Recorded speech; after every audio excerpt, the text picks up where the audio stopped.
History is just packed with monsters. But for every big name you recognize, there are so many others whose stories have kind of been buried.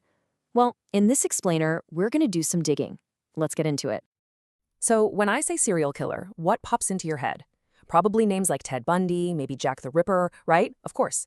But here's the thing. We all know those stories. History is absolutely crawling with murderers who've managed to stay just out of the spotlight. And trust me, their stories are every bit as terrifying.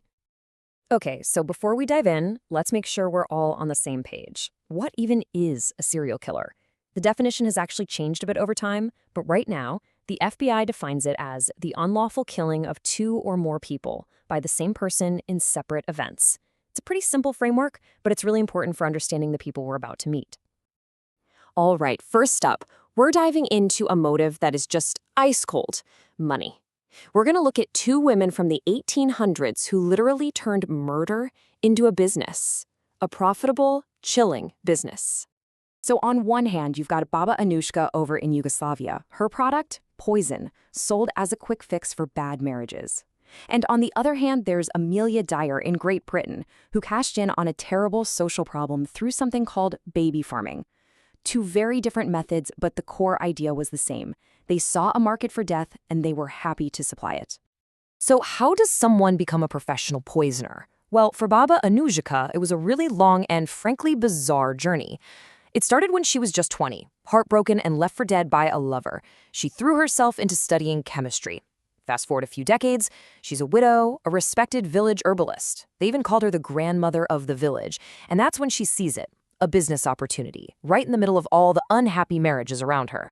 Her product was something she called magic water. But, it was anything but magic. It was this carefully mixed potion of arsenic and plant toxins. And this is the part that gets me. She was so methodical. She'd ask her clients, "So, how tall is your husband? How much does he weigh?" All so she could calculate the perfect lethal dose. Just enough to kill him slowly over a week or so. So, what was the final body count? The estimates are just staggering. They think Baba Anushka was responsible for anywhere between 50 and 150 deaths. Almost all of them men, problems that their wives simply paid to have disappear. Okay, let's switch gears to our other entrepreneur of death, Amelia Dyer. Now, to really get what she was about, you have to understand this horrifying Victorian practice called baby farming. The idea was, for a big one-time payment, these farmers would take in an infant, usually an illegitimate one, from a mother who just couldn't cope. They'd promise to find the baby a good home or care for it, but the reality was something else entirely. And this is what's so important to understand. This wasn't just a few evil people acting on their own. It was a problem created by the system. See, in 1834, the government passed this Poor Law Amendment Act. It basically stripped away any kind of support for unmarried mothers. So they were left with this impossible choice: go to work and give up your baby, or stay with your baby and starve. This created a huge, desperate market for people like Amelia Dyer. And Amelia Dyer, well, she took it to the deadliest extreme. She wasn't just neglecting these babies. She was murdering them. As soon as she got the money, she would strangle the infants. Her signature weapon was actually a simple piece of white seamstress's tape. And just listen to her own words. They say everything you need to know about her complete and utter lack of humanity. Get ready for this number.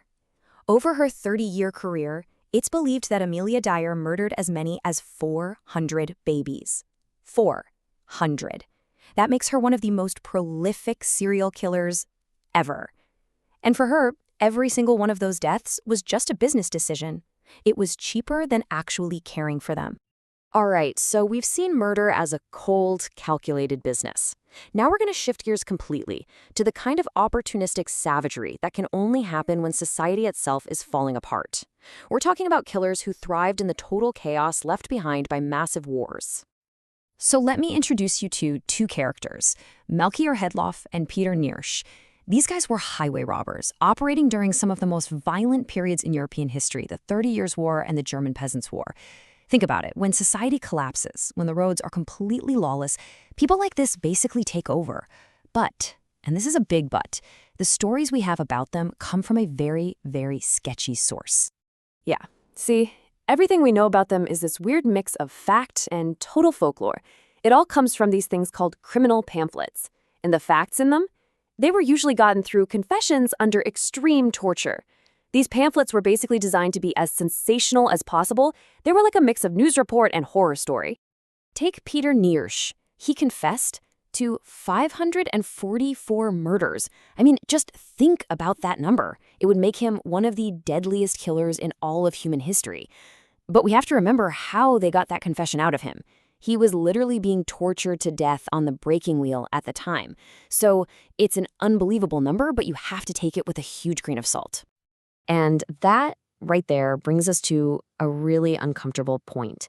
The private cruelty of a man like Peter Niersch is absolutely horrifying. But there's a public version of that cruelty, one that was totally approved by the state: torture. So let's make that pivot. We're moving away from the chaotic violence of lone killers and into the cold, systematic cruelty of institutions. We're going to look at some of the machines that were designed not just to inflict pain, but to methodically, mechanically take a person apart. And when you talk about torture, it's hard not to think of the Spanish Inquisition. It went on for over 350 years, and wow, were they creative. They came up with a whole catalog of devices, each one with its own horrible, specific job. Let's just look at one of them to get a sense of the mechanical horror involved. Okay, the Spanish boot. The concept is brutally simple. They place the victim's legs between these wooden planks, then they take a big wooden wedge and just start hammering it in. Every single strike of the mallet would drive the planks inward, shattering their shins, crushing their calves. It's pain reduced to a simple machine designed for one thing: to get a confession through absolute agony. Or how about the tiger bench? This is a method from China that, terrifyingly, is reportedly still used today. The victim is tied tightly to a bench. Then, one by one, bricks are slid under their feet. Their legs are slowly raised, bending their knees backward, hyperextending the joint until the ligaments just tear and the kneecaps shatter. It's just a slow, meticulous process of destruction. Which kind of leads us to a final and maybe more uncomfortable question. After going through all of this darkness, from people who killed for money to governments that perfected torture, why are we so fascinated by it? What is it that makes us unable to look away? Well, let's go back to those criminal pamphlets we talked about earlier, remember? They weren't just boring court documents. No, these things were mass-produced and sold to the public. They were entertainment, and also a way to teach a moral lesson.